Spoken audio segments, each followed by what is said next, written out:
महागठबंधन के अंदर seat sharing का फॉर्मूला तय हो चुका है। राष्ट्रीय जनता दल 26 सीटों पर, कांग्रेस पार्टी 9 सीटों पर, सीपीआई-एमएल 3 सीट, सीपीआई और सीपीएम एक सीट पर चुनाव लड़ेगी। जबकि 2019 में खाता नहीं खोल पाने वाली लालू प्रसाद यादव की राष्ट्रीय जनता दल की सीटें बढ़ चुकी है। वही किशनगंज सीट जीतने वाली कांग्रेस को अपनी परंपरागत सीट पूर्णिया छोड़नी पड़ी है। इस बार राष्ट्रीय जनता दल 26 सीटों पर चुनाव लड़ रही है, कांग्रेस 9 सीटों पर और वाम दल को 3 सीट, सीपीआई और सीपीएम को एक सीट मिली है। जो सीटें कांग्रेस को गंवानी पड़ी है उसमें बेगूसराय, औरंगाबाद, पूर्णिया, कई ऐसी सीटें हैं जिनको कांग्रेस को त्याग देना पड़ा है। कांग्रेस पूरी तरह से लालू यादव और तेजस्वी यादव के सामने नतमस्तक नजर आ रही है। चूंकि एक चीज देखने को साफ मिल रही थी, लगातार कांग्रेस मांग कर रही थी कि बेगूसराय सीट से हम कन्हैया कुमार को लड़ाना चाहते हैं। दूसरी ओर औरंगाबाद से निखिल कुमार लगातार इस बात को लेकर भी कह रहे थे लालू प्रसाद यादव ने गठबंधन धर्म का पालन नहीं किया है। तमाम अलग अलग जगहों से कांग्रेस के जो नेता हैं वो आवाज उठा रहे थे, पर कांग्रेस की आला कमान ने यह बात समझने की कोशिश नहीं की। कांग्रेस को यह दिखा नहीं कि उनके नेता जो हैं वो अलग जगह से अपनी आवाज को बुलंद कर रहे हैं, पर कांग्रेस आला कमान ने उनकी बातों को नहीं सुना।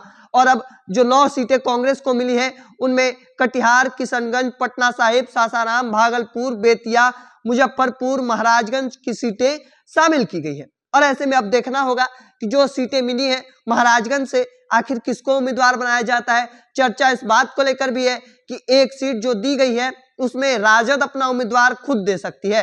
हालांकि देखना दिलचस्प होगा अब आगे क्या इन लोग करते हैं। लेकिन जिस तरीके से जो राजद 2019 के चुनाव में खाता नहीं खोल पाती है उस पार्टी की सीटें बढ़ती हैं, पर जो पार्टी एक उम्मीदवार जीतकर सांसद बनता है उस पार्टी की 9 से 9 सीट होती है और उसके बावजूद 9 सीटें मिलती हैं और उन सीटों नहीं मिल पाती हैं जो उसकी मनचाही सीट रहती है, जो परंपरागत सीट रहती है वो सीटें नहीं मिल पाती हैं। बेगूसराय से कन्हैया कुमार के लिए लगातार इस बात को लेकर चर्चाएं चली थी कि कांग्रेस चाहती है, पर आला कमान ने उस बात को नहीं सुना गया। उस बात को लेकर कांग्रेस ने इस बात कन्हैया कुमार को बेगूसराय से नहीं लड़ाया, औरंगाबाद से निखिल कुमार को नहीं लड़ाया गया। इस बात को लेकर भी साफ देखा जा रहा है कि इस बार कांग्रेस पार्टी जो है वो तेजस्वी यादव और लालू यादव के सामने नतमस्तक नजर आ रही है। चर्चा इस बात को लेकर है कि भागलपुर से अजीत शर्मा को चुनाव लड़ाया जा सकता है, एक इस तरफ की खबर है। तो वहीं दूसरी ओर अखिलेश प्रसाद सिंह जो कि कांग्रेस के प्रदेश अध्यक्ष है, चर्चा इस बात को लेकर भी है